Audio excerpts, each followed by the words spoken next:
somebody to come and deliver a talk on this topic. So without further ado, I do want to start off, inshallah, as we always do, with the tilawah of the Quran. So I would like to invite my younger brother, inshallah, to come forward and recite some verses from Surah An-Nisa, the Surah of the women.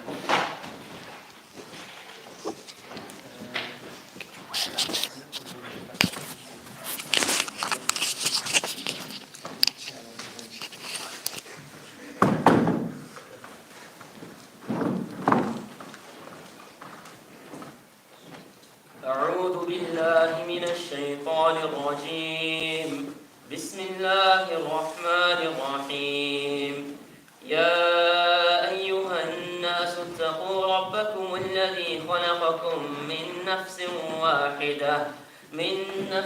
واحدة وخلق منها زوجها وبث منهما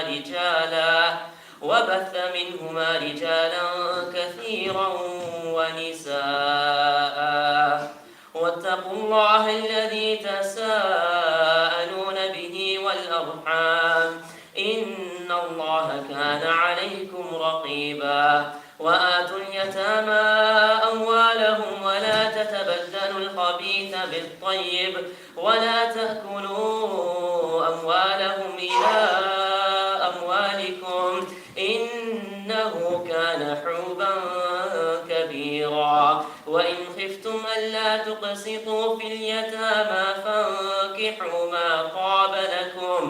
ما طاب لكم من النساء مثنى وثلاث ورباع فإن خفتم ألا تعدلوا فواحدة أو ما ملكت أيمانكم ذلك أدنى ألا تعولوا وآتوا النساء صدقاتهن نحلة فإن طبن لكم عن شيء منه نفسا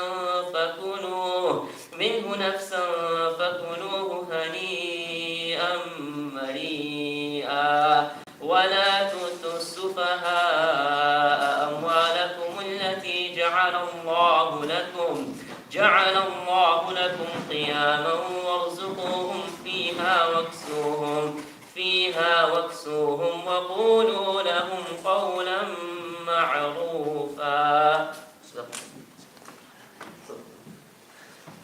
So Allah Jalla fil Ula says, O men, fear your Lord who created you from a single soul, and from it created its match, and spread many men and women from the two. Fear Allah, in whose name you ask each other for your rights, and fear the violation of the rights of the womb relations. Surely Allah is watchful over you. Give the orphans their property, and do not substitute what is bad for what is good, and do not eat up their property along with your own. It is surely a great sin. If you fear that you will not do justice to the orphans, then marry the women you like in twos, in threes, and in fours. But if you fear that you will not maintain equity, then keep to one woman, or bondswomen you own. It will be closer to abstaining from injustice. Give women their dower in good cheer. Then if they forego some of it of their own will, you may have it as pleasant and joyful. Do not give the feeble-minded your property that Allah has made a means of support for you, and do feed them from it and clothe them and speak to them in fair words. Sadaqallahu al-Azim. And now, without further ado, inshallah, I'd like to invite Sister Zara Faris, a brief biography just off the top of my head. Okay, sure. She's a graduate of SOAS, Arabic and Islamic Studies, I think. Spent a year in Egypt, doing further studies in Arabic. She has debated and written on the topic of women's rights in Islam across the world, I think. And she's debated prominent feminists like Natalie Bennett for various media publications, including the BBC. She's done things for her as well. And so, inshallah, without further ado, بسم الله الرحمن الرحيم والصلاة والسلام على سيدنا محمد وعلى آله وصحبه أجمعين. السلام عليكم ورحمة الله وبركاته. First of all, I'd like to say Jazakum Allah khair for coming here today. This one and this one? Okay.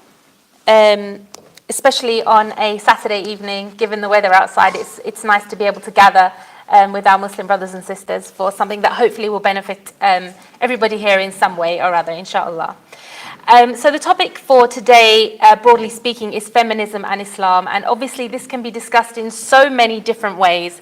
And in the short space that we have today, obviously we're not going to be able to cover everything that I would love to download. But I'm going to cover a few of the things that I think are important to lay a groundwork in understanding these things. And then hopefully in the future, if you'd like to reach out or visit more of my work, or if you'd like to have another session, then we can always go into things a little bit further then as well, inshallah. Now, first of all, why are we even discussing this?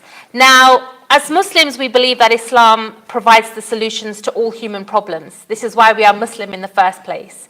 We believe that the Quran and the Hadith and the whole of Islam provides us with the guidance and instruction that we need, not only to live our day-to-day lives, but to resolve obstacles as and when they arise, to resolve small problems and big problems as well. So Allah subhanahu wa ta'ala asks us as Muslims to be problem solvers, using these solutions. This is the role of a Muslim. So whether it's through acts of charity, so something small such as removing an obstacle from a road, or even something that is small as smiling at someone, this is considered a solution that you are putting out into the world, something that you are doing to improve the state of society, the state of conditions around you. Or even if it's through necessary acts, so not just through charitable voluntary acts, but through things which we are tasked to do as Muslims. So we are ordered in Islam to find cures for sickness. We are ordered to try to help alleviate the plights of those that are in need of our help, whether they are Muslim or non-Muslim is irrelevant. So we are given the duty of, and we are rewarded for, solving problems using Islam's solutions. This is something I think we all agree on. I think majority, if not everybody here is Muslim. This is a groundwork that we don't need to really go into any further. So the Quran commands us to be witnesses to mankind, to call to what is just, and to warn against what is wrong. So we're required to be problem solvers and to advise the correct solution, i.e. the Islamic solution. Now, in terms of the types of problems we're facing today, the types of problems that we have to try to resolve, there's a wide panoply of problems that we have.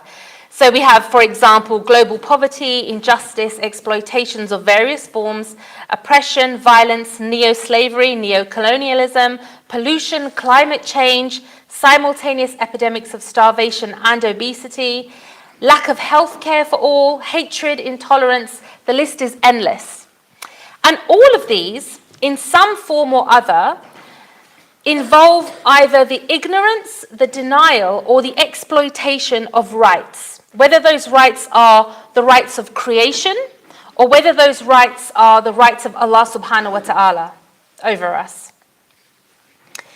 Now, in a Muslim society, getting down to the topic that we're talking about today, the lack of implementation of women's rights in particular serves as a very stark and obvious piece of evidence that society overall is not functioning correctly on Islamic principles. So the lack of implemented rights for women is actually the symptom of a deeper problem that pervades all other aspects of society. It doesn't exist by itself. It's not just in a vacuum that women's rights are being undermined or not implemented. So how do Muslims go about implementing or repairing these rights? Because these have actually been drastically eroded and hidden away behind a lot of post-colonial culture and a lot of modern ideologies. Now, why do I say that it's been eroded? And the reason is that because this wasn't the case until very recently. This current state of play that we see with the Muslim world, the state of oppression, this wasn't the case until very, very recently. And by very recently, I mean, for example, as late as the 18th century, one English travel writer, she traveled to the Muslim world, in particular Turkey. And she wrote about what she saw of Muslim women in the Muslim world. And remember, we're not talking about 7th century, 8th century, 9th century. We're talking about fairly modern world history, the 18th century. And she said as follows: as to women, as many, if not more than men, are to be seen in the streets, in other words, going about their daily activities. She says, I think I never saw a country where women may enjoy so much liberty and free from all reproach as in Turkey. And the Turks in their conduct towards women are an example to all other nations. And I repeat it, sir, I think no women have so much liberty, safe from apprehension, as the Turkish. And I think them in their manner of living capable of being the happiest creatures breathing. Which is, knowing what we know about Islam, if we are aware of the rights of Islam and if we are aware of how it looks when it is operated and when it is implemented properly, this is a fairly reasonable depiction or a reasonable opinion. Now, having said that, the situation of Muslim women has always been used throughout recent history as the theme of action or the subject by those that are working to intellectually subdue Muslim communities. So, for example, in colonial Egypt, British colonial officials specifically cited the veil and treatment of women under Islam as their justification for colonialism in the first place. So they would use women as an excuse and say, oh, we need to go in and rescue the women because the women are, the women are being oppressed by Islam just because the women's life was different to what they were used to in their societies. And ironically, many of these colonial officials would actually be suppressing women's rights movements in their home countries, but then using it as an excuse in foreign countries to assert their colonial authority and say, oh, these women need rescuing. And there's one very interesting anti-colonialist philosopher, Frantz Fanon. Some of you may have heard of him. And he talked about some of the colonial projects or administration in Algeria.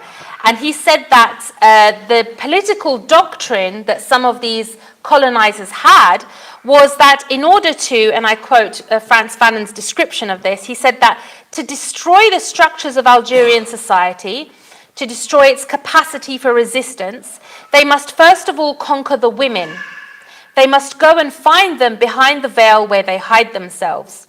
And this is a very interesting description and quite an accurate description of how the colonialists viewed the importance of undermining the perceived value of women in Muslim societies, to make these women think that you're not valued in your society, because they knew that from the women came the backbone of society. It was the women nurturing the children, the women that were making societies tick over, running households, running businesses, running a great many things.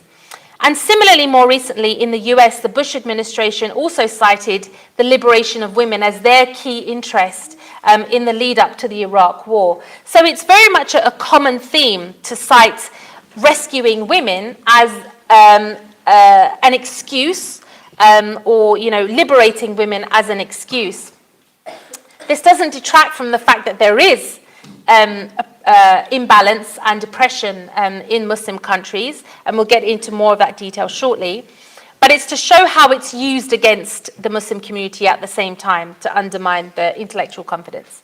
Now, we're not going to go into a very detailed diagnosis of the Muslim world today, because that's a whole topic in of itself. But we can say by way of summary that the Muslim world is currently exhibiting the traumas resulting from this post-colonial amputation of Islam from its education system. So a lot of the colonial powers, what they did was they enforced the fact that education had to be secular, so people would no longer study Islam as a core part of their curriculum along with math and science and language, but rather it was separated out. And so people's contact with learning about Sharia, with learning Arabic, with learning fiqh, that was all amputated from the education system.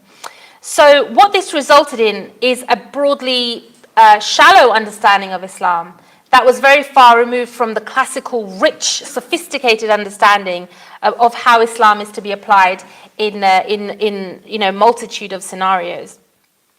And this is what's given rise to a domino effect of injustice against both women and men, different classes of people, different races of people. And so what this shallow thinking has done, and this state of being in decay, is that people who are oppressed or who are downtrodden or who are feeling disgraced, what they end up doing is they end up either imitating or becoming more susceptible to those ideas that they feel were successful in oppressing them. So in this case, they would become more susceptible to the ideas and the way of life of their former colonizers. And in particular, many Muslims have become susceptible to the ideology they're exposed to, secular liberalism and its many avatars. And we'll go into some of this today and how this relates to the discussion of feminism. But it's important to have a backdrop for what the state of mind is that we're dealing with in the first place. Now, as a result of what we've just discussed, many of our parents' generation, Muslims of the post-colonial era, they would often argue or hold that their culture, whether it was Arab nationalism, Arab national socialism, communism, or in the Indian subcontinent where there is a lot of Indian or Hindu culture mixed in with the way that people live in Muslim society, or there is a lot of Victorian British ideals mixed in with the way that we perceive ourselves and the way that we operate. Now, many of our parents struggled with these influences. And some of our parents' generation adopted these things as well and enforced them or tried to hold on to them, either arguing that these things were either compatible with Islam, or some would even argue, no, these things are from Islam. Many of us may have experienced this with our parents' generation or heard of stories where you hear some very cultural things being enforced. But this is where it comes from. Now, similarly today, we may think, oh, we're past that. We're not susceptible to that sort of thing. We've seen through the mist. We've seen through the cultural fog, and we can tell what's Islam and what is not. But actually, Muslims today are facing the exact same test as the previous generation. The only difference is it's with different cultures and practices and different ideologies. And we're making the same excuses as our parents' generation were. So, in the absence of a righteous Islamic governance, Muslims are often conflicted between their families' inherited cultures, the current Western culture that we live in or that we are exposed to, and Islam itself as well. And the thing is, often people know the difference. They know what is Islam and what is not, but often they still revert back to the culture that they come from because it's comfortable. People tend to revert to their comfort zone. It's easier than making a change. It's easier than struggling to cut things out of your life or to change things or to change the way you view the world. But regardless of time and space, we all know that Muslims are directed by their Creator in the Holy Quran not to compete with each other based on the cultures that God brought us forth from, but to compete with each other based on righteousness. So this is how we measure our behavior. It's not on our culture. It's not on the foods we eat. It's not on how we practice our weddings. It's not on, those are the benign cultural things, but there are also negative cultural things. It's not about that. That's not what we should be competing on. Allah subhanahu wa ta'ala says in the Quran, O mankind, we created you from a single pair of a male and a female and made you into peoples and tribes that you may know one another. Verily, the most honored of you in the sight of God is the most righteous of you. And this righteousness also is not left to us to just decide on a whim. What does righteousness look like? How does it feel in your heart? Righteousness is clearly defined for us by Islam, by the Quran, by the Hadith. And this righteousness is what is supposed to obliterate allegiance to anything other than Islam. So there should be no asabiyya, no allegiance that is based on commonalities that happen to exist between you and another person. So we're not supposed to just have allegiance, for example, to someone because they happen to have the same gender as us, or they happen to be from the same country as us, or they happen to be in the same wealth bracket as us, or something ridiculous like that. Allegiance to Islam overrides all of that. Now, feminism too is a cultural influence that is currently relevant. That's why we're talking about it today, because it happens to be significant right now in the West. It wasn't a presence, before, until, very recent history. And that's why we're now talking about it. And we weren't talking about it in the last 1400 years of feminism, of Islam, although we were talking about women's rights. Women's rights is something that we'll go on to see are intrinsic to Islam anyway. But because it's relevant now, sometimes we hear feminism being invoked as a response to some of the problems that we are facing as Muslims. And unfortunately, there is a lot of confusion and misunderstanding that comes about when we imagine, and this is the first thing that we need to grasp when we're looking at this topic, when we mistakenly imagine that feminism is the only way to visualize or actualize women's rights. So when we imagine that feminism is just another word for women's rights, that's where we make the first mistake. When we imagine that feminism is comparable in any way to Islam, that it covers the breadth and extent with certainty and with certain sources, when we make the mistake of saying that they are comparable somehow and that they are equatable somehow, this is when we make the mistake with the subject. And so this conflation is one of the first things that we need to resolve. Now, what's interesting is that whilst this may seem like a really pressing matter, the reality is that in the UK today, polls show that only 7% of women in the UK, so I'm not talking about like only Muslim women or only certain groups, 7% of women overall identify as feminist. And this poll was carried out by the Fawcett Society, which is a feminist, society in the UK. Even though they found that the majorities of men and women reported belief in gender equality. So what does that show us then? The majority of people report a belief in gender equality, yet only 7% of women identify as feminist. This shows that those who do identify as feminist don't hold a monopoly on women's rights or the liberal idea of equality, which we'll get into a little bit later. But they don't hold a monopoly on this, the way that we sometimes seem to imagine that feminism does. Now, even secular liberals today consciously choose not to use the label feminist. They choose not to call themselves feminists, with some reporting that they find the term actually an encumbrance. They find it a hindrance to use the term because they find it actually creates obstacles for them rather than makes things easy. So with so many competing, with so many competing interpretations and factions and divisions that there are of feminism, many find that feminism doesn't actually add any ideological clarity to their cause. They find that it doesn't actually help them explain what it is that they're trying to achieve. In fact, many feminists seem to spend a lot of time attempting to clarify to the public what they think being feminist means in the first place. You hear a lot of people saying, that's not my feminism is this, my feminism is that. So a lot of the energy involved is actually on explaining feminism in the first place. So the meaning of the term itself is confused even further when it's applied anachronistically for political purposes. Now, what I mean by this is, there's an example, there is a woman called Caroline Norton. She was around in the 19th century, and she's famous because in English law, she was the one that pushed for women's rights in child custody, to form contracts, to inherit, and keep possession of, and for women to keep possession of their own earnings. So Caroline Norton is famous for this, and she never identified herself as a feminist. In fact, she even wrote in a petition to the Queen, and it's not just that she didn't call herself a feminist, but she wasn't a feminist even by conventional standards of the term. Like, the simplest meaning of the term is equality, which we'll go into later and why that's not actually accurate. But even by those standards, she once wrote in a petition to the Queen, and remember, this is the woman that pushed through a lot of laws for English, important laws for women in English law. She said, and we don't agree with this, but she said, the natural position of woman is inferiority to man. Amen. I never pretended to the wild and ridiculous doctrine of equality.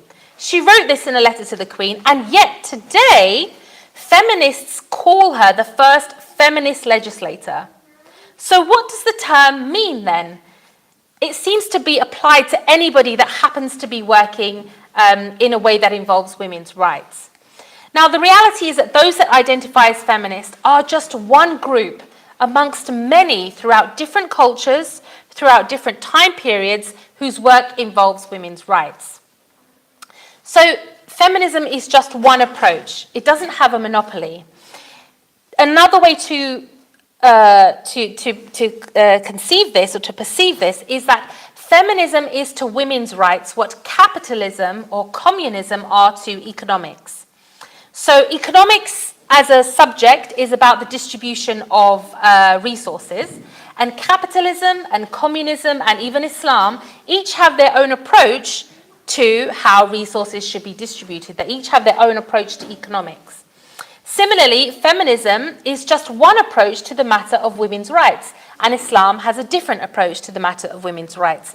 And other religions may have different approaches to the matter of women's rights, etc., etc.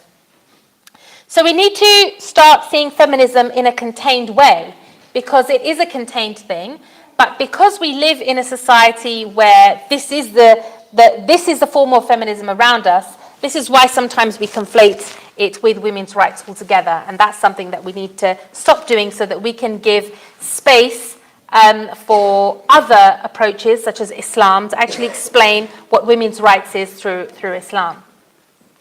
Now, feminists often use the language of secular liberalism by invoking seemingly, laudable concepts such as equality, freedom, and empowerment. These things, who has a problem with these things, right? They sound like great things, and this is why, at a superficial level, it makes it sound like a very attractive movement or a label to get behind.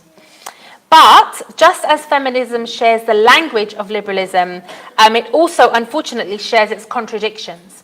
And an analogy for understanding this is that equality, freedom, and empowerment, and I'll explain how, but equality, freedom, and empowerment, these three things, is like playing rock, paper, scissors. Did anybody used to play that rock, paper, scissors, right? Each one actually limits the next one. Equality, freedom, and power, just like rock, paper, scissors, they cancel each other out. Because if everybody is equal in the eyes of the law, then empowerment, i.e. giving someone an advantage over another, negates that equality. So that's the first cancellation. Equality, similarly, restricts freedom because it imposes uniformity. It says everybody has to be the same, so you can't have freedom to do something different. You have to be, having the same set of freedoms as everybody else. And maintaining individual freedom or, empowerment actually denies the empowerment of somebody else over you. So they all cancel each other out, but I'm going to go into a little bit more detail on one or two of these shortly. Essentially, we find that they each have an erroneous rationale and they lead to damaging outcomes. So, for example, individualism, which carries with it some essences, some elements of freedom and empowerment, but I'll go into that. Currently, Western culture and civilization and feminism are based on the dogma of individualism. And individualism is antithetical to Islam. It's the opposite. Because it makes the assumptions that humans are merely individuals with no purpose except to exist as individuals, maximizing your own autonomy, your own power, your own freedom, your own abilities to do as you please in society and in life. The reality, however, is that humans, like cells in the body, aren't merely individuals. We're social creatures. We are defined to some extent by society, by culture, by parents, by our genetics, by the languages we're taught, which, by the way, no human being can learn to speak if you existed as an individual. You can only learn to speak language through social interaction with others. And very interesting studies have found that if you don't have social interaction with others at the important formative years of your life, which is when you're young and you're learning language, for example, they found cases of feral children where children were left in the wild or had no interaction. They never learned the speaking skills. They never learned the motor skills to actually speak, even if they were taught later in life. This is how dependent we are on one another and how non-individualist we actually are in reality. And this is why solitary confinement, for example, is considered to be, one of the most inhumane and harshest punishments, because we are instinctively social creatures. We have many instinctive needs that can only be fulfilled by other people. We were created in the universe, along with the limitations of the universe, along with our nature and genetics. We were not responsible for creating the universe, so we are not outside of it as individuals. We are in it with its characteristics. Now, mostly we are passive recipients of a lot of these realities. We don't get to choose where we're born and all of those things, or how we're born, or what we look like, or what our natural, physicality is. There's no escape from some of these things. However, individualism's claim to put the individual above these realities, to say we are outside of this, we are almost as disembodied heads. We are just minds floating around, self-actualizing, and we don't have, the need for some of these things. This is what it often calls liberation, to free ourselves from society's realities. But actually ends up being its biggest delusion, and it disconnects humans from their higher purpose.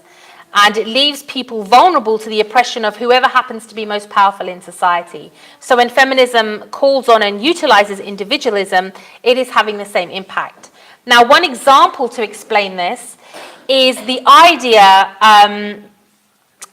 or the question of who owns your human body.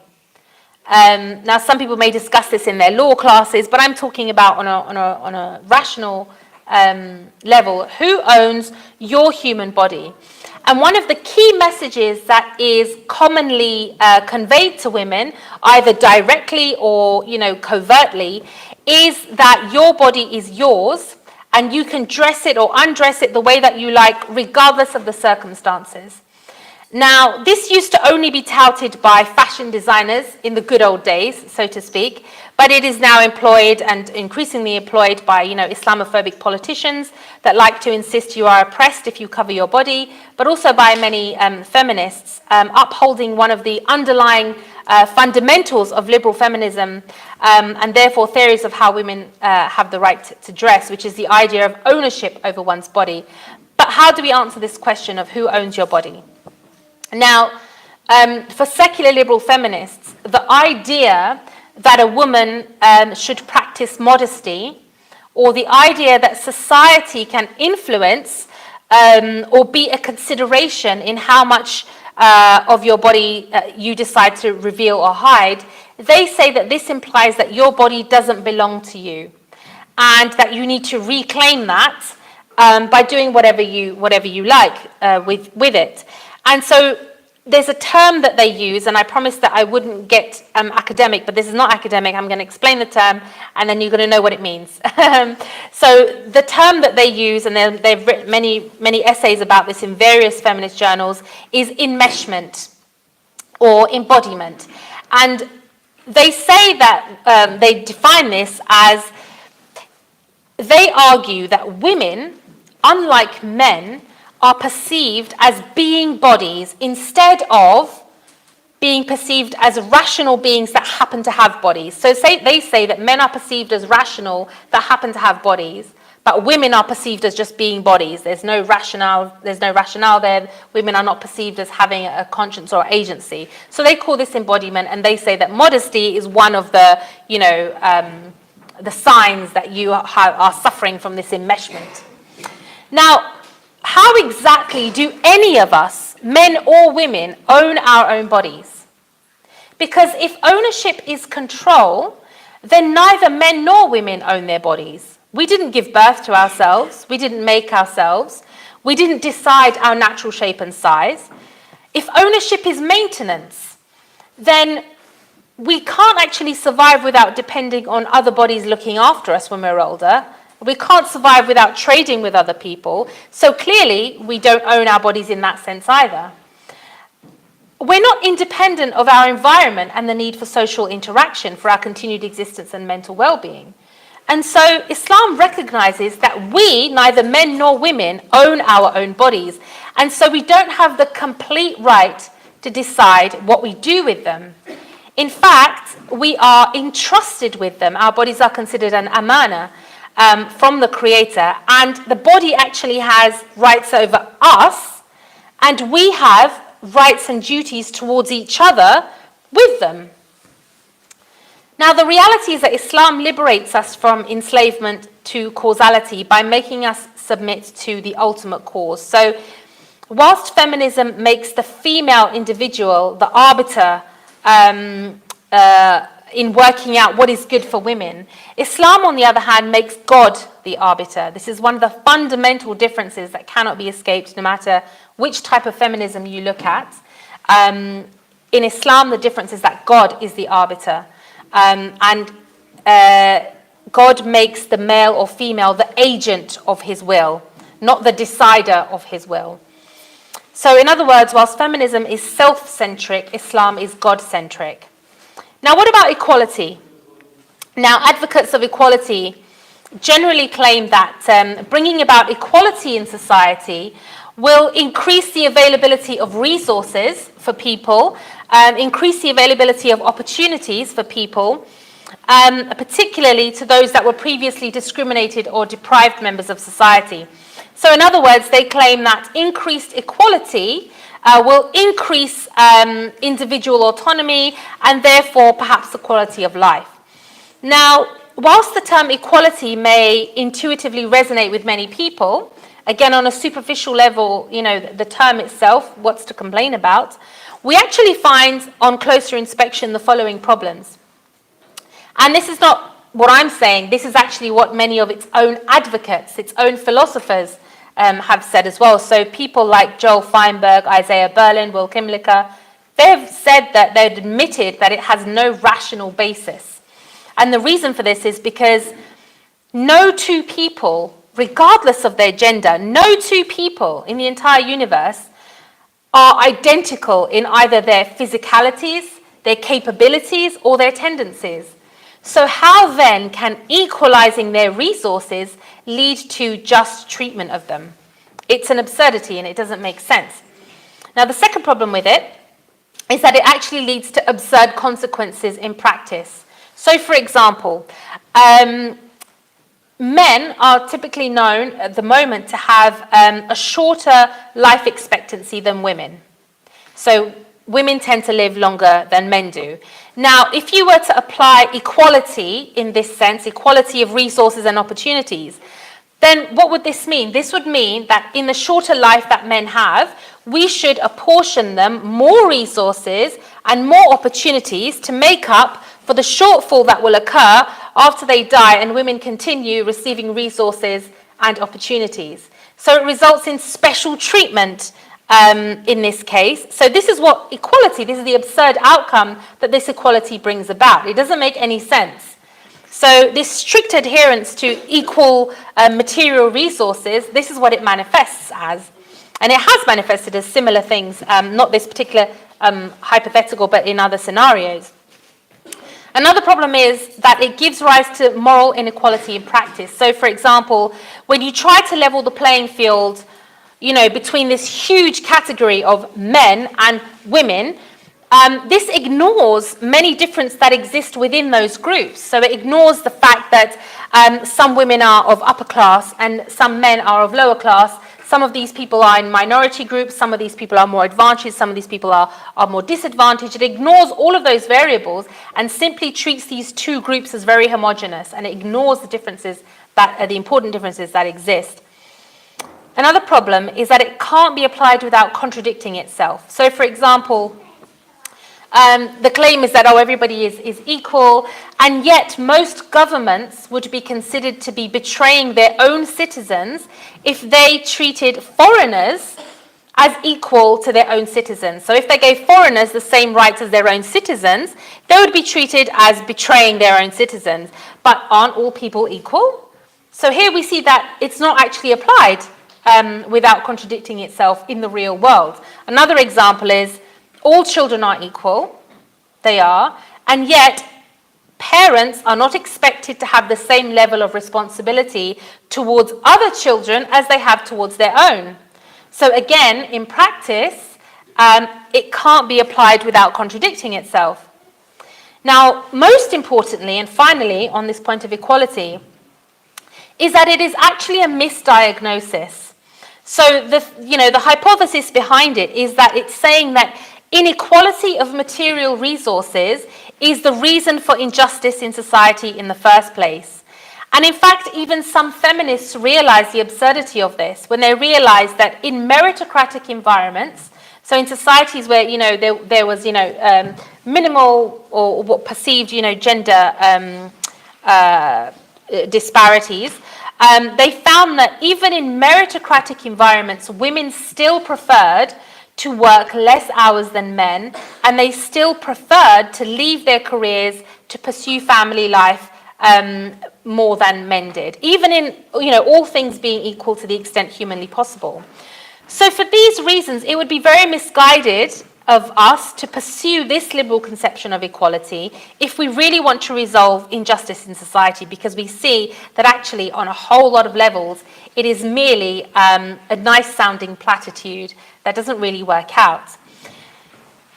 Now, to summarize the differences, like feminism can be said to advocate, freedom for instinctive needs, whereas Islam advocates the organization of instinctive needs. So it doesn't try to shut them out or close them out, but Islam encourages these to be organized. I'll go into a little bit about that very shortly. Whilst feminism advocates equality, Islam advocates balance. It advocates consistency and balance. And whilst feminism advocates the empowerment of the individual, Islam advocates the empowerment of Islam through the duties of the individual. Now, Islam has provided rights for women in a very profound and insightful formulation that brings about this balance that we're talking about. Now, for Muslims, it was God, not humans, not feminists, not self-centric men or women, but God that decided that a woman's deeds would be judged no differently than a man's deeds in terms of good conduct, truthfulness, patience, charity, fasting, repentance, their bidding of what is good and forbidding of what is bad, her use of knowledge. It was God, not humans, that stated in the Quran, "I do not waste the deed of any doer among you, be they male or female. The one of you is as the other." It was God, not humans, that decided that there will be no difference between a man's worship and a woman's worship. And in Islam, a woman is an independent entity like a man and a fully accountable human being for her decisions and actions. And her acceptance of Islam is out of her own original and independent will. It's not by proxy through her father or her brother or any other male relative. And similarly, all of her obligations are her own. You can't, outsource your obligations to anybody. And it was God, not humans, that decided that she would have her own legal standing and that she could aspire towards professions or vocations, and if she raised children, then heaven would be under her feet. This was God, not humans, not feminists, not anybody trying to calculate, the greatest happiness for the greatest number or anything like that. It was God, not humans, that decided that a woman had the right to be provided for and that nobody could control her wealth, and that if she were to provide for her family, she would actually get more reward than her husband if she did that. And she would have rights, and that she, in any case, would have rights over her husband, just as he has rights over her. It was God, not humans, not feminists, but God, that ordained that she should have the right to respect, which you will not find in, some of these rights that I'm going to read now, you won't find them enshrined in any legal system. But God ordained that a wife would have the right to respect, the wife would have the right to affection, the wife would have the right to time from her husband, the right to shelter provided by her husband, the right to food and clothing equal in quality to her husbands. Although I always like to point out that a lot of women dress a lot better than their husbands, so maybe you don't want equality with your husband in that regard. But they also have the right to physical protection provided by her husband, the right to a dowry. These are not things that we have to formulate or think up. These are not things we have to say to other Muslims, these are our, these should be our rights. These are things we can say are our rights, but we need them implemented. We need them repaired. We need them restored. We don't have to argue over the fact that they exist in the first place because they were ordained by our Creator. And this is why when we approach challenges in this regard, when we are trying to question oppressions that exist, if we go from a different framework, such as feminism, it's less likely to have an impact on the person you are trying to appeal to. If you are trying to appeal to Muslims, the best rubric to use is Islam, because they will not, it's harder shy away from the fact that it is God's order that you are defying. You're not, it's not what feminism says, it's not what feminists say. These are things that God says, and it's very clear for us. Now, men and women don't have equal inheritance in Islam because we do not have equal economic obligations to provide. Obviously, there are always exceptional circumstances, but the general rule is, as I have said. And because of this, women have often played a fundamental role in the voluntary distribution of their personal wealth. So because nobody has a claim over women's wealth, and she can do with it what she wants, during the 18th century, for example, under the Ottoman Caliphate, Ottoman women of all classes, not just the upper classes, but of all classes, established 20 to 30% of all the charitable foundations or trusts in society. So in Arabic, they're called waqf or awqaf. So schools, hospitals, caravanseries, baths, fountains, soup kitchens, hostels, and mosques, they were all financed throughout the lands by women from their own personal resources for the benefit of the public. And this was because they have the mercies that Islam has given, which is they don't have to provide, and their wealth is not to be, controlled by anyone other than her. But Muslims are given a duty to do good wherever they can, and so women tended to use their wealth in this way for the betterment of society overall. It was God, not humans, that decided that a woman would be obliged, just as a man was, to seek knowledge, to seek education, to advocate what is good and forbid what is wrong. And it was God that ordained that vast portions of Islam would be transmitted to Muslims by women, including Aisha radiallahu anha, the wife of the Prophet sallallahu alaihi wasallam. Now, because of this, women have fulfilled the intellectual work of, a lot of the intellectual work of Muslims. So, for example, the contemporary Sheikh Akram Nadwi has documented at least 8,000 Muslim female scholars across global history in the field of hadith sciences alone. So this is not including other sciences like medical sciences and other things which women were also, active in, but only in the science, the field of hadith sciences, at least 8,000 known muhaddithat. And consider, if any of you do, attend circles or, are in contact with, female alimas, you'll know that a lot of female scholars and female teachers don't even want to be known. They don't want to be in a public persona or on the public scene. They like their privacy. They want to confine their teaching or their impact to their immediate community around them.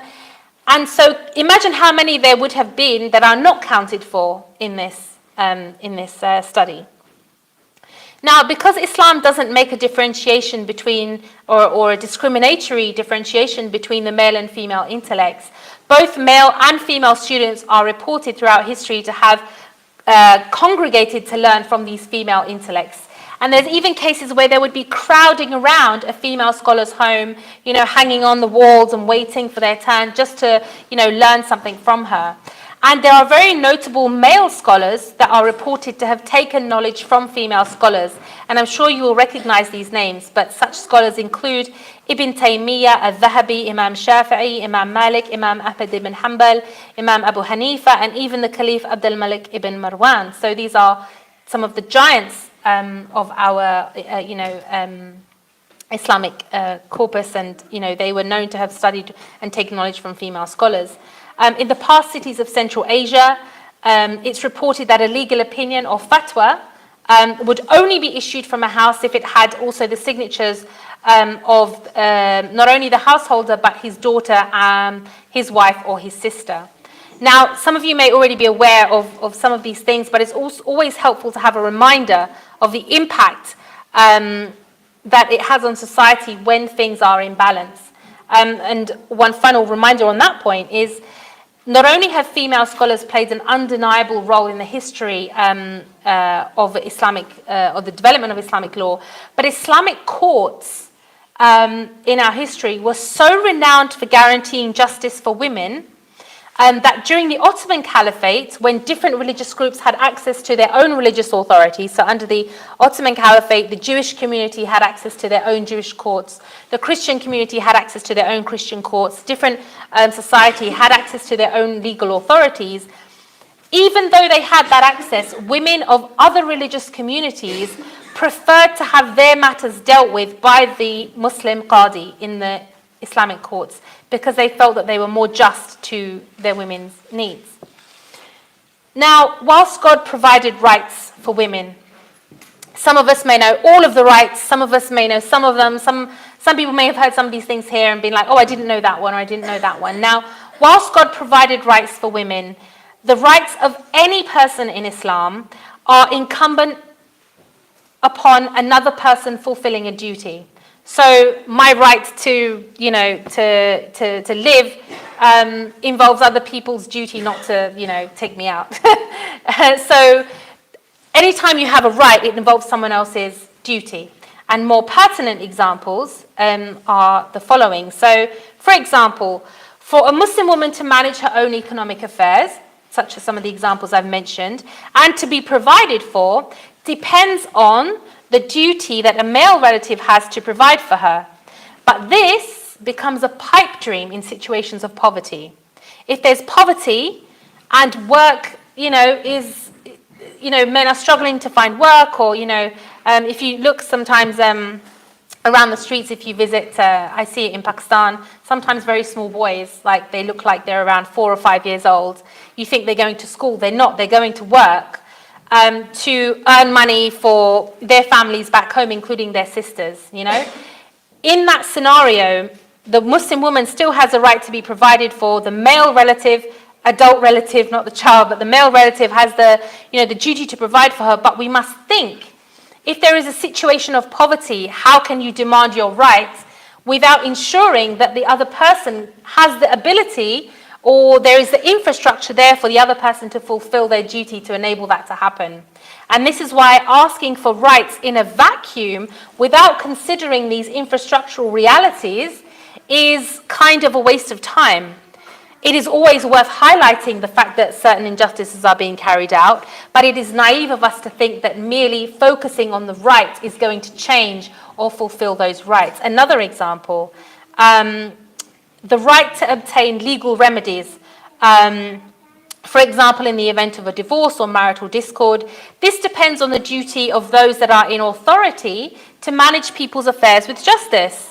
It depends on, those that are in authority, the Islamic courts, to actually, manage people's affairs justly.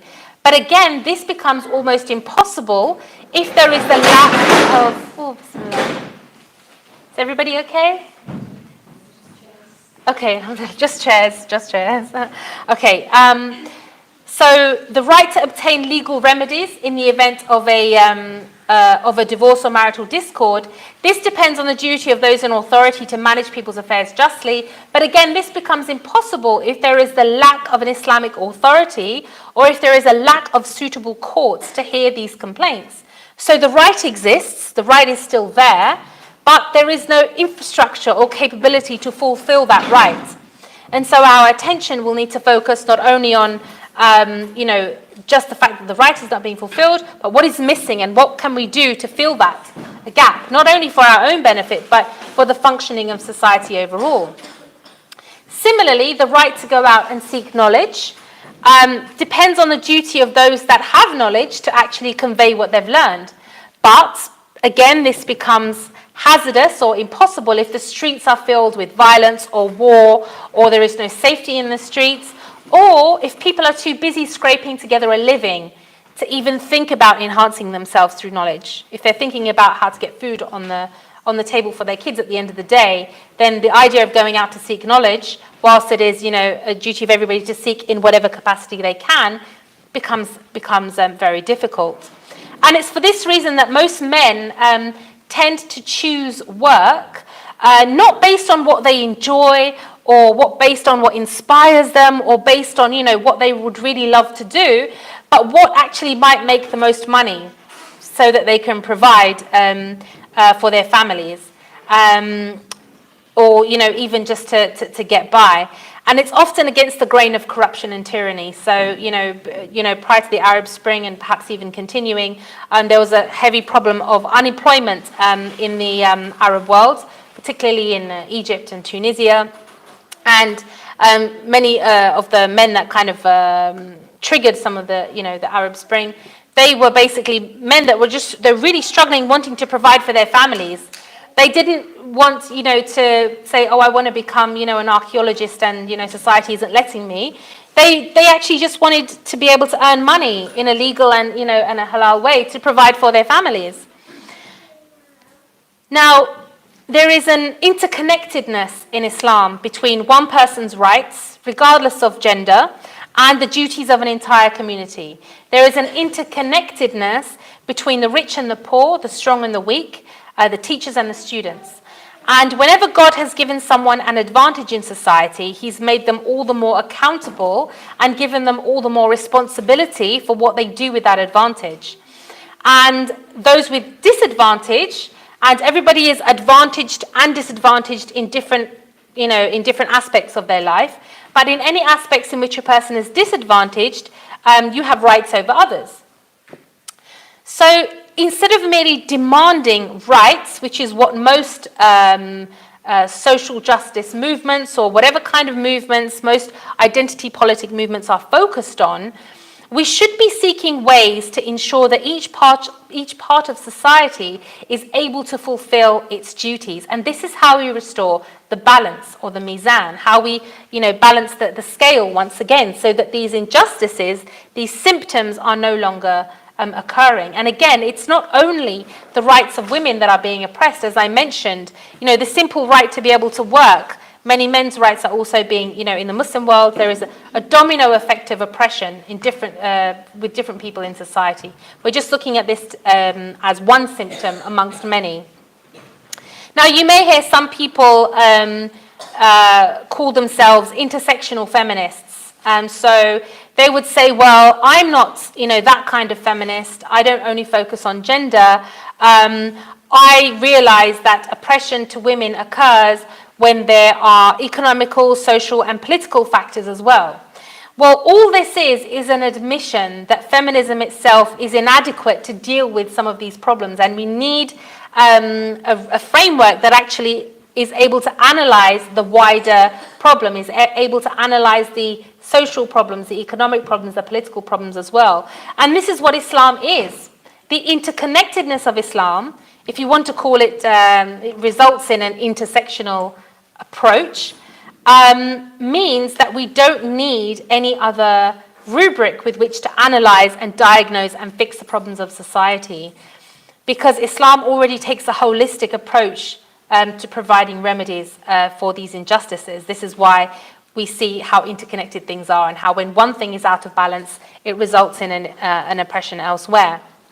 Now, there's a very interesting parable that I like to share that demonstrates this difference between, or this importance of rights and duties, as opposed to equality, or as opposed to individualism, as opposed to every man for himself, or every woman for herself.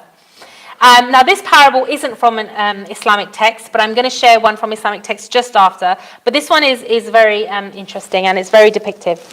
Now, there's a wise man's tale, and it says that heaven and hell are identical. And it says that people are sat around a table facing each other, just the same in both. Let me tell it properly. There's a man, and he dies, and he goes up to the skies. And there he meets an angel. And the angel says to him, okay, it's time for me to, take you to either heaven or hell. And the man, he says, before you take me to either, I'd like to see both.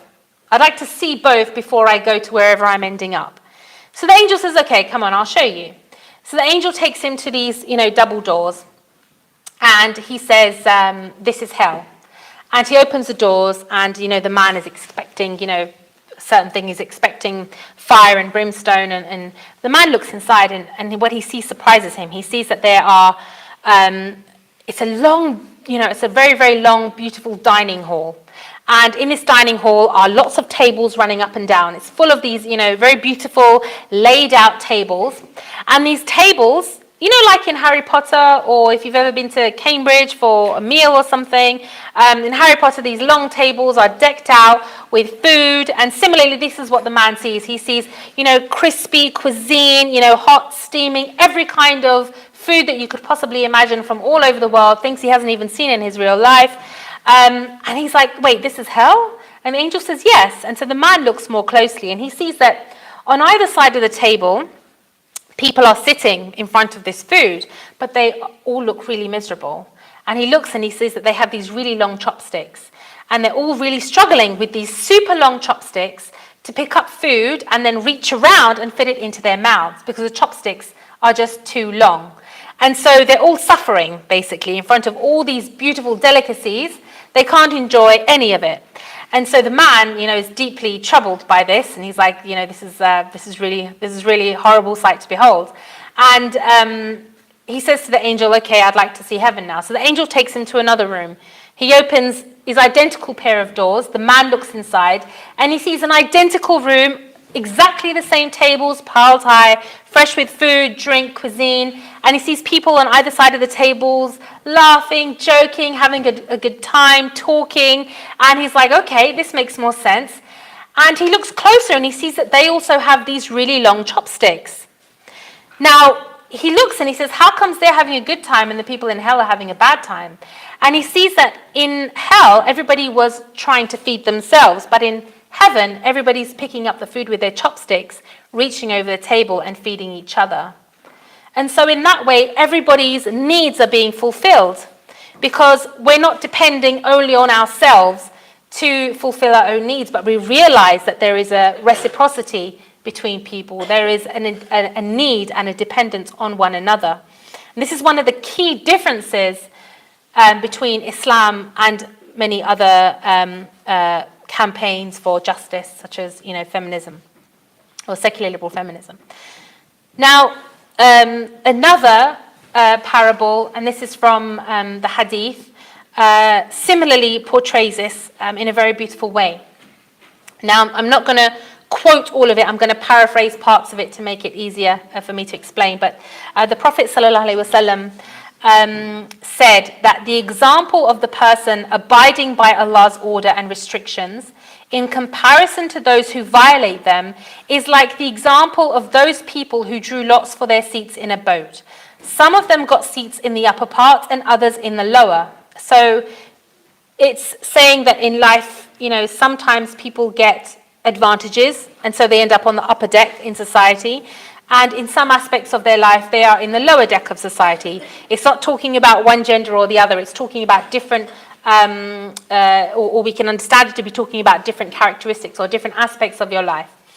Now, when those in the bottom part needed water, so when those who had a need needed water, they had to go up to bring water. They had to go up and ask those on the upper deck, or ask them on the upper deck to bring them water. And they felt that that troubled them.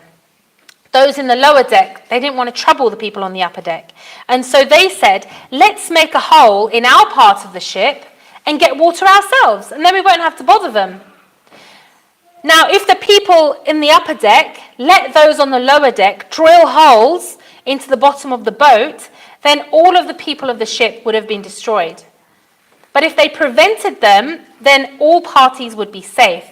Now, what this means is that the solution for the lack of rights of people on the lower deck, whether they are people of less wealth, less strength, less power, or less anything, is not that everyone should get a drill for their part of the boat. It's not that everybody should go to emergency measures and start resorting to other ideologies in response.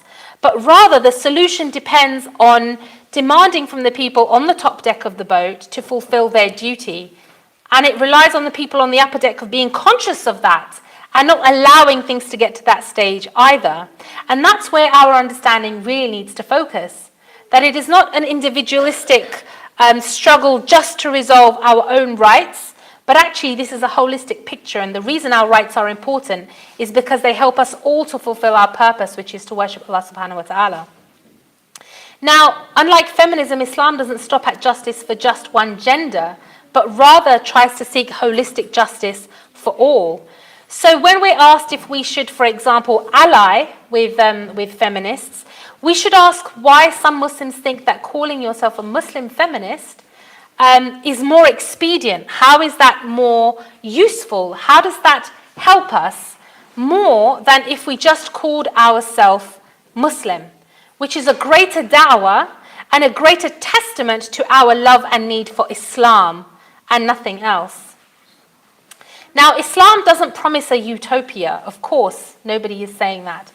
But as one of my colleagues put it, my colleague Abdullah Al-Andalusi coined this term, and it's very apt. Instead of a utopia, Islam promises an optopia. In other words, a state of optimal equilibrium, a state of balance. And in order to re-establish that balance, Muslim men and women need to, as Muslims, be confident in pursuing the fact that Islam alone provides a holistic package for the rights of all members of society. Now, as I mentioned earlier, there's so many different ways to discuss feminism, but I felt that today, given that we have a shorter amount of time, it would be good to discuss some of the roots of feminism as they come from Western ideology, which we have done today, and to discuss and really get to grips and really cement the fact that feminism and women's rights are not synonymous. Feminism is just one approach, and Islam has its own unique approach that is actually more holistic and more far-reaching than feminism, and it doesn't require on human beings to come up or theorize or experiment with what rights should be and how rights should be coordinated, but actually comes from the Creator himself and are perfectly balanced.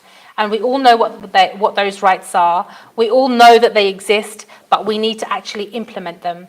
And in order to implement them, we have to understand the wider picture and the wider circumstances that we need to establish in society in order to do that. Jazakumullah khair for listening. I think it's your turn for questions now. Does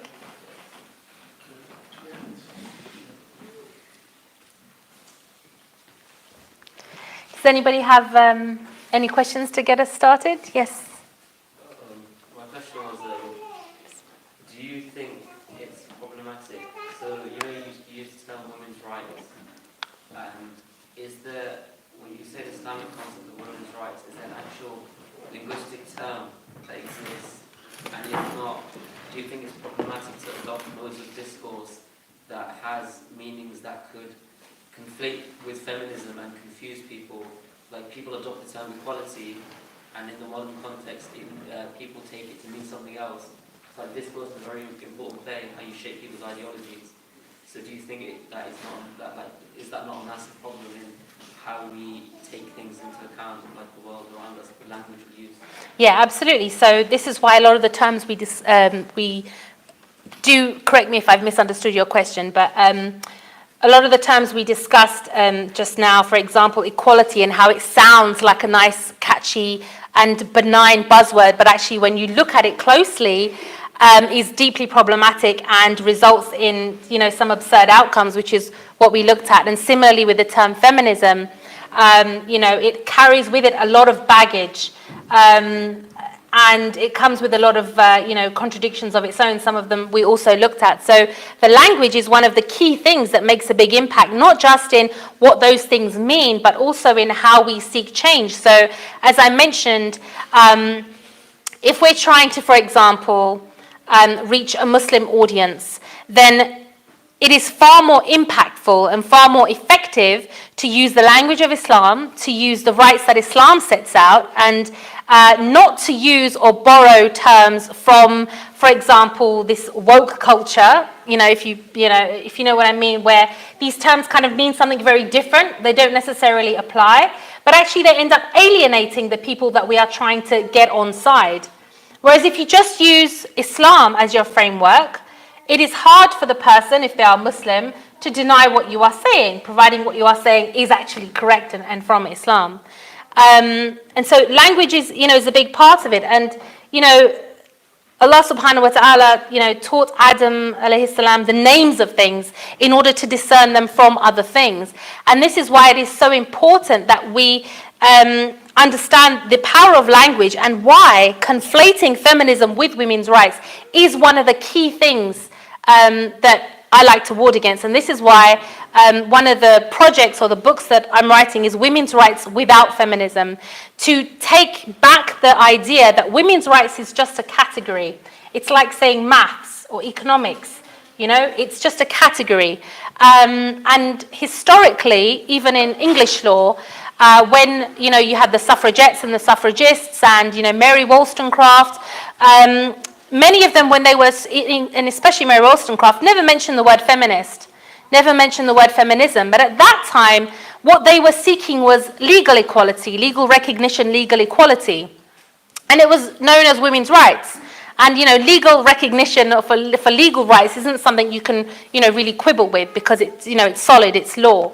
But as time has gone on, the battle for, you know, claiming ground for feminism or secular feminists has changed. So it went from claiming liberal equality to claiming social equality, and now to claiming other types of equality. And some would argue, and if you go to some of my other lectures that go into this in more depth, actually to seeking advantage rather than equality in order to attempt to level the playing field.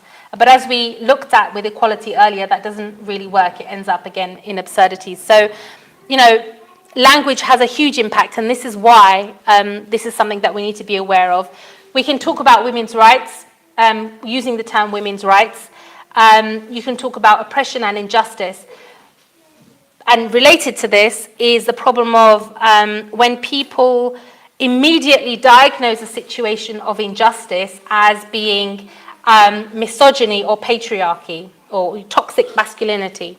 Now, unless you are a psychologist or a criminologist or, you know, a professional in a field, you don't have the skills to diagnose something as being any of those things.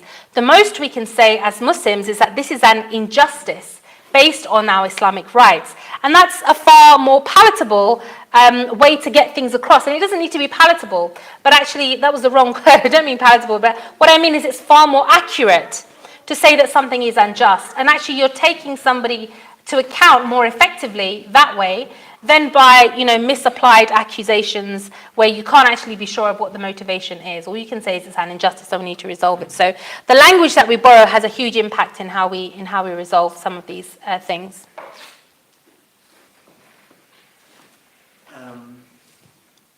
A lot of the time, especially with the rise of sort of progressive feminism, we're seeing a massive backlash, especially within the far right.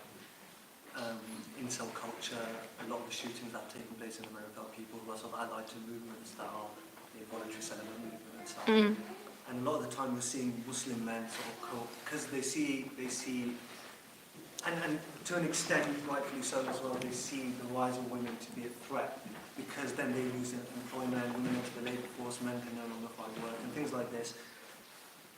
And so now you have men, Muslim men, who are trying to reaffirm their masculinity, and in doing so, co-opting a lot of the right-wing misogynist rhetoric. How can men take a stance in reaffirming their masculinity and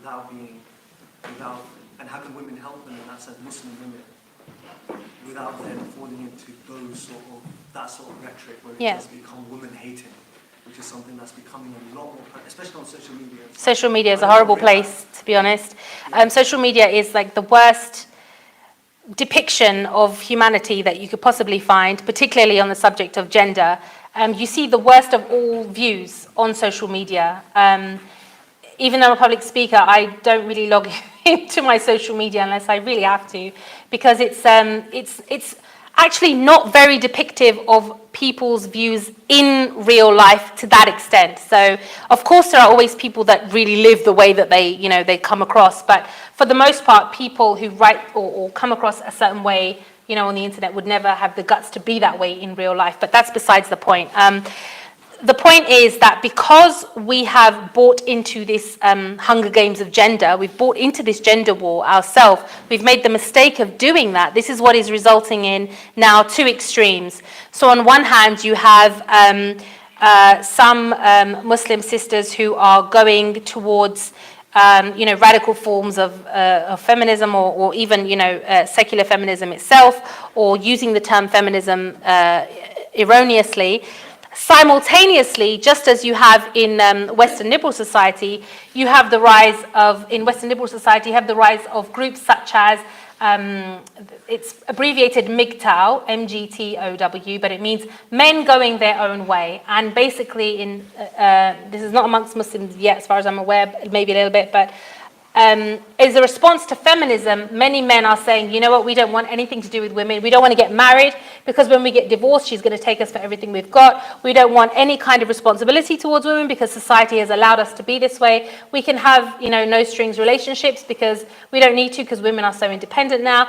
And it has gone to two wacky extremes. And if we are not careful, we will follow in that trend.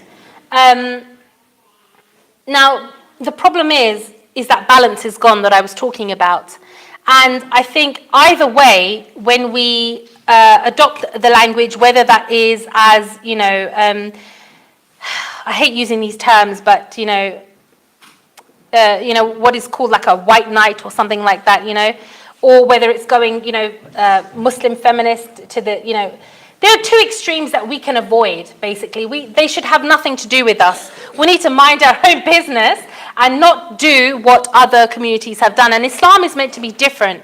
And it's supposed to provide us with the equipment to not fall foul or susceptible to those things. So, for example, the Christian community, because it was secularized, some time ago, this means that people are, more able to be susceptible to these other ideas. But Islam has been very hard for society to lobotomize in that way. Islam has been very hard for secular society to kind of separate. It's very hard for people to say to Muslims, Islam is only for your private life, because for us, Islam is life. There is no separation of that. And so for us, we should be more resilient. And where we're not, we need to, call ourselves to task on that. The reality is we need to, be aware of these things. To not fall into that, I mean, we should know better, really.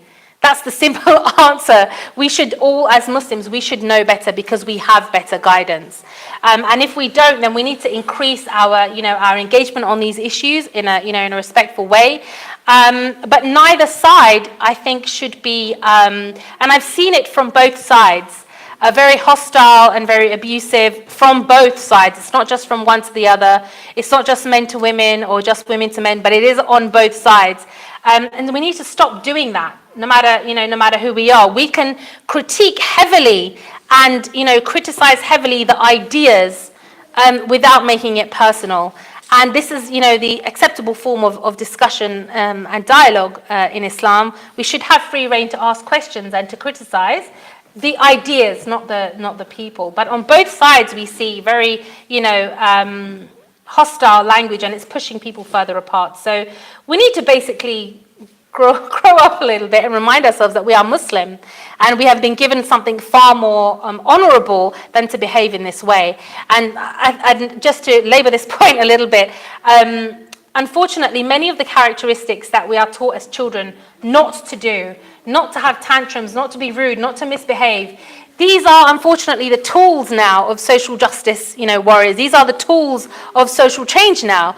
To be rude, to be insolent, to be a rebel. All those things that we are taught as children not to do are now social currency. And if you don't do them, you're losing out on the argument, because it's no longer a matter of objective truth. It's just a matter of who can make this side look better than the other side. And this is not the way for Muslims to behave at all. So where this is happening, we need to make sure that we don't, fall foul of it on either side. We need to just kind of, behave as Muslims should behave.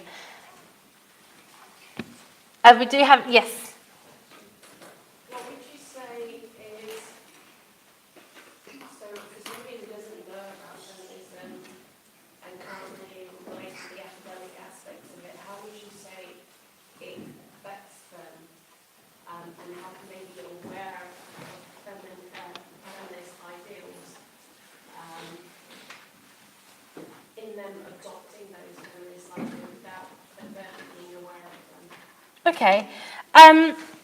Now, this is a good question because, For anybody that didn't hear, a sister has asked, how can people kind of be aware or beware of feminist ideals if they're not fully versed in what feminism is all about, or how can they avoid some of the more covert things that feminism might be trying to change amongst Muslim women if you're not fully aware of it? Now, it's a good question because not long ago an issue came up about women's access to mosques. And in the UK, the majority of mosques have access, some sort of access for women.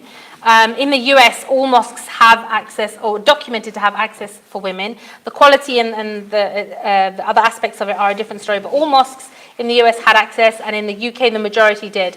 A minority don't. It shouldn't be the case, but a minority don't. And as a result, there were, suddenly all these news articles, and I think there was even a documentary decrying the fact that pioneered and pushed forward by Muslim or just feminists, secular liberal feminists, that why do Muslim women not have access to their places of worship? Now, for somebody who is not well versed in feminism, they would say, well, this is good, they're standing up for us, and they're trying to help us out, they're trying to help us out with something that is that we need, we need access to mosques, and we need access to go to the masjid, and these people are helping us, so we should stand by them and we should ally with them. And the reality is that whilst we seemed to have been talking about the same things at that time, we were not asking for the same things, we were actually just meeting at a crossroads. Because the feminist brigade or call in that regard is not about women having access to the masjid so that they can fulfill their duties or so that they can worship their creator. For them, it was purely about equality. Ironically, they didn't demand equality that women should be obligated to pray the Friday prayers or other equalities or anything else. It was only on access to the masjid. But the reality is, for us, when we seek things, it has a different purpose. It's for the sake of our Creator, Allah subhanahu wa ta'ala. For feminists, when they seek things, it's for the sake of a female-focused agenda or for equality. And the way to be aware of this is to always question and to be skeptical about why anybody, especially a group or a movement that has historically actually undermined the lives or the abilities of Muslim women. So you have, for example, some feminists that would encourage women to dress, down or to dress less. You have others that would say you should dress like boys. You would have others that would say other conflicting things. So there's no cohesive message amongst them. So sometimes it is hard to tell.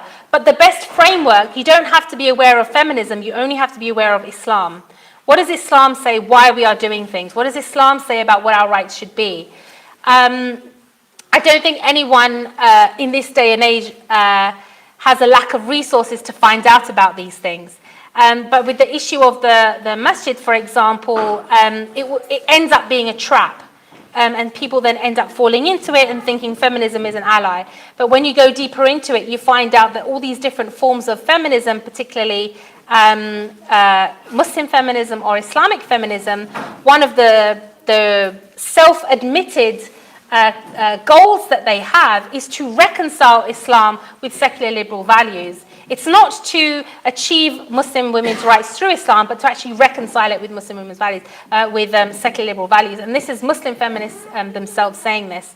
So the greatest inoculation, sister, is for women to have a greater knowledge of Islam, but also to go and study other worldviews, to study competing worldviews and see what they say, see how they argue it. And this, in turn, will strengthen our understanding of Islam. It will strengthen our conviction in why Islam is a better solution. And there are no shortage of courses and materials available to do this. So it is our obligation to seek knowledge on this matter, particularly if we see our younger sisters or daughters or nieces may be susceptible to this. Rather than saying, you don't need to know about feminism, say, let's attend a course on, political science in the West and political philosophies in the West, and there are many that are ongoing at the moment. So the answer is to seek knowledge on these things and to arm ourselves. In the Quran, we are told stories of other civilizations and where they went wrong. Why are we told about that? It's so that we don't make the same mistakes. So the answer is that we need to not only increase our understanding of Islam, but also other competing worldviews.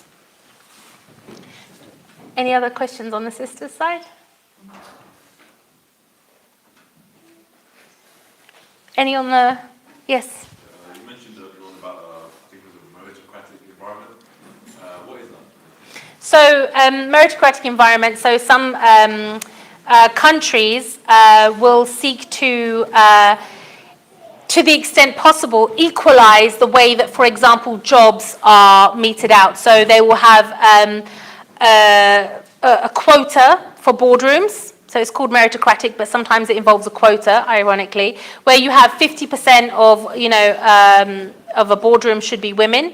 But also meritocratic would mean that, for example, a CV would be judged blindly, so you wouldn't know whether it was male or female. And in some countries, they've implemented what they perceive to be a meritocratic environment. So they say that the chance for women to be discriminated is minimized to the extent possible. And in those countries, they found that even where everything was equal, all things being equal, discrimination being minimized or zeroed out if possible, they found that women still preferred at some point to do less hours of work than men, and women still preferred to prioritize family life than men did. And ironically, countries that have harder circumstances, so where things are worse off economically, they actually found that the gender difference between men and women was less. So in countries, for example, Afghanistan or something like that, the characteristics that would typically define women and the characteristics that would typically define men, they were less exaggerated. Whereas if you go to a place where things are more economically prosperous, they found that women had more what would typically be associated as more feminine characteristics, and men were more masculine. So they found this paradox, and this is something that often a lot of people talk about, that why are some movements trying to equalize things in order to equalize the difference between genders, when actually equalizing it results in a greater disparity. So it's one of the ways that we can see that these solutions are very experimental and they don't actually result in justice, but actually Islam's method of balance is what results in a balanced society overall. Any more questions on this side? No? If you'd like to come and ask a question afterwards, please feel free to do so. And yes? What takeaway advice would you give to a young lady now where they're growing up in a society where men aren't men anymore and she already is now nearly dead? It's a very bleak look on society. I don't know what kind of men are around you, but it's certainly not the case. But just just humouring your point. I'm just joking. So they're having to almost compete. They're forced to compete, and then that competition between siblings, maybe marriage, whatever it may be, it's almost now becoming almost. So I was asking a group of young ladies who may be here today, inshallah, about what is feminism, and I've never really explored it. And they said it's wage equality and I want to get a job and all the rest of it. So it's a real confusion about, they don't really understand what feminism necessarily is, neither do I. But in that competition, are they losing themselves? So what advice would you maybe give to the young ladies to take away that allows them to be strong and independent without losing their femininity? Well, I think femininity itself is really just it is kind of almost a subjective thing in terms of how women come across.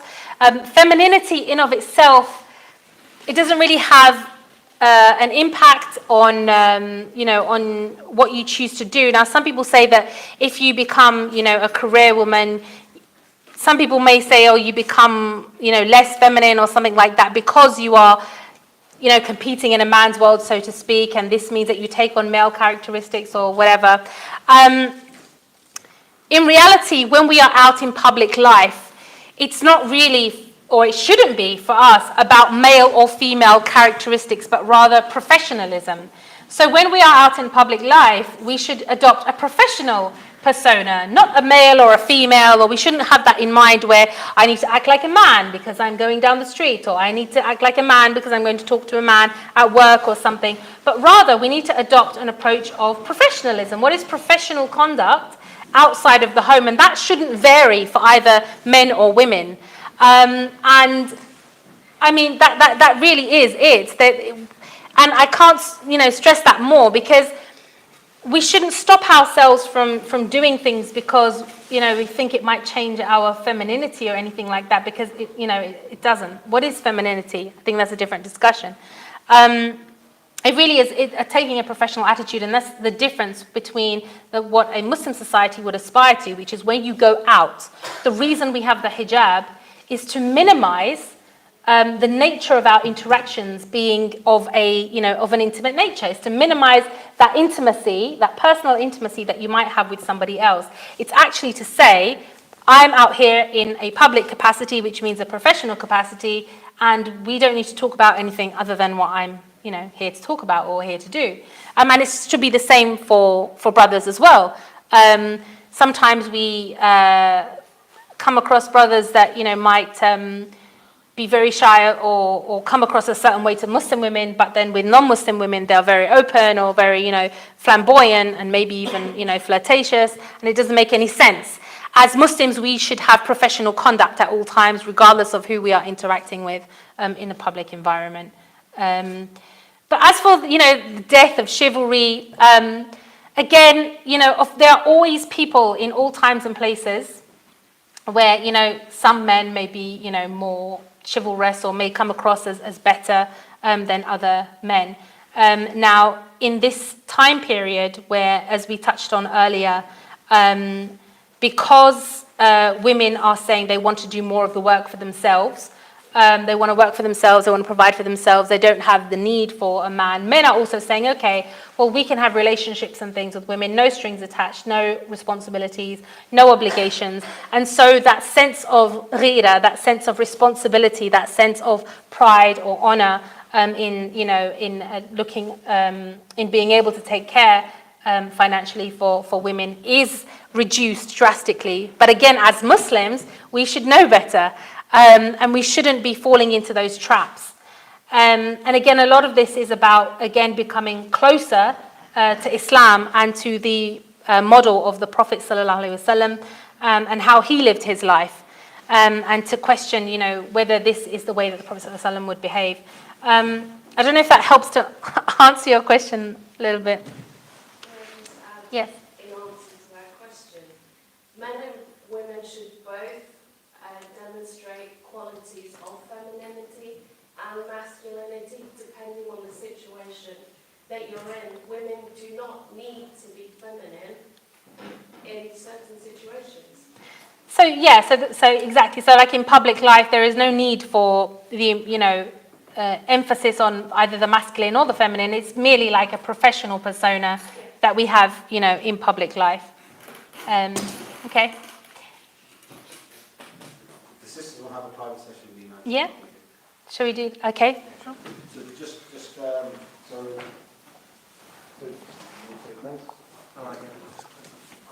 We should close up, inshallah, and then I just wanted to say a closing remark. You mentioned Shaykh al-Nadwi and the idea of the muhaddithat. The Karima Foundation, by name, was actually named after one of the great muhaddithat, Karima al-Marwaziyya, who, like was from Central Asia, a great Hanafi jurist who lived 100 years and taught the Sahih Imam Bukhari till her death in Makkah al-Mukarramah, where she's buried now. And so I want to say Jazakallah for that, for you coming and for delivering your program. I hope everybody took a lot of benefit. Inshallah. Jazakallah khair. just